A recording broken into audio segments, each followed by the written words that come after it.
Monsieur le Président, mes chers collègues, comme nous l'avions signalé à l'occasion du rapport d'orientation budgétaire, nous nous étonnons du décalage toujours persistant entre l'autosatisfaction dont vous faites preuve dans la présentation de ce budget 2022 et la réalité financière très préoccupante à laquelle nous devons faire face.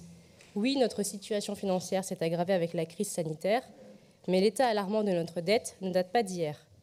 Tout au long du mandat précédent, nous vous avions d'ailleurs alerté sur la gravité de l'encours de cette dette, à tel point que notre capacité de désendettement dépasse à présent les 7 années.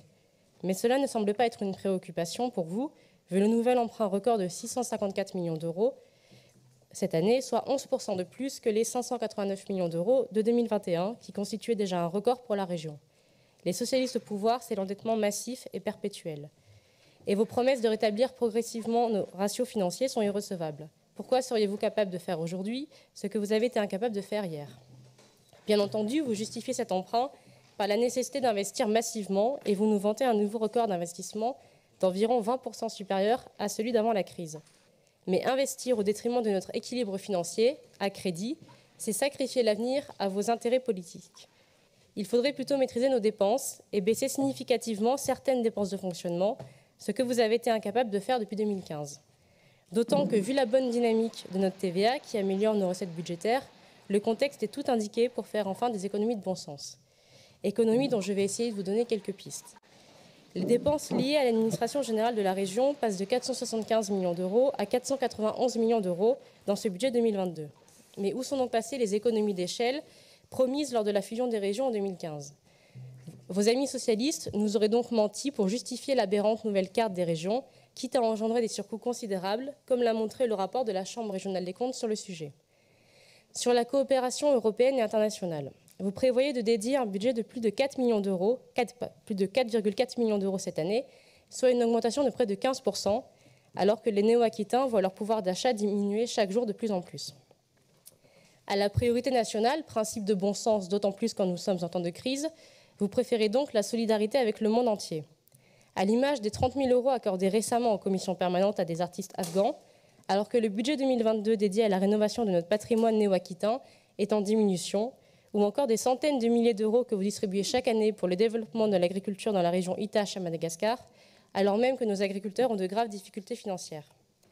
Cette injustice sociale ne trouvera jamais grâce à nos yeux. C'est pourquoi nous votons contre et nous continuerons de voter contre tous ces dossiers que vous nous présenterez. Nous nous opposons également à la très coûteuse politique de la ville, qui ne sert dans les faits strictement à rien. Ce n'est pas de plus d'associations, de plus de terrains de football ou de plus de pots de fleurs dont les habitants de ces quartiers ont besoin, mais c'est de plus de sécurité, qui est la condition essentielle pour mener une vie sereine et pour réussir dans la vie. Les violents affrontements entre les racailles et les forces de l'ordre qui ont eu lieu à la Saint-Sylvestre, dans les quartiers Génicard à Lormont et dans le quartier Beaubreuil à Limoges, l'ont prouvé une fois de plus. Les habitants n'en peuvent plus. S'ils se sentent abandonnés, c'est justement parce qu'ils ne sont plus en sécurité. Cette année, pour accompagner la réussite des quartiers, vous prévoyez donc de dépenser 3 millions d'euros. Si nous étions à votre place, c'est pour protéger les habitants de ces quartiers que nous les dépenserions. L'écologie maintenant.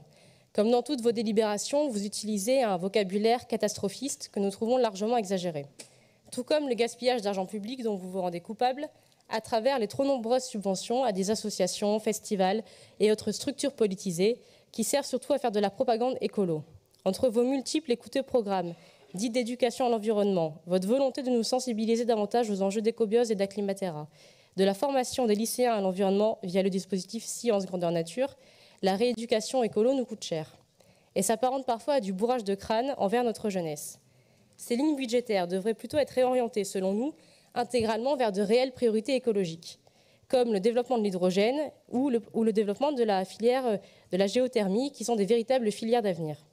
Mais en matière énergétique, vous semblez avoir d'autres priorités, comme l'installation de centrales photovoltaïques au sol et la mise en place d'une animation sur le territoire régional pour accompagner les élus locaux dans la planification de projets éoliens. Comment pouvez-vous continuer à soutenir ces projets alors qu'une majorité de la population s'y oppose, qu'ils ne sont pas viables économiquement et que leurs vertus écologiques sont plus que discutables? Enfin, nous dénonçons la stigmatisation permanente des automobilistes, qui servent souvent de vache à lait à travers les multiples taxes sur les carburants, auxquelles vous ajoutez la scandaleuse TICPE Grenelle, dont nous vous demandons une fois de plus la suppression. En ce qui nous concerne, nous prenons résolument le parti des automobilistes contre les dictats écolos de Néoterra. Car ne vous en déplaise, tout le monde ne peut pas venir travailler en trottinette électrique. Les néo-aquitains vivant en zone rurale ou en zone périurbaine ont un besoin impératif de leur voiture au quotidien. En résumé, ce budget est la traduction de vos mauvais choix politiques. En conséquence, nous voterons contre ce budget.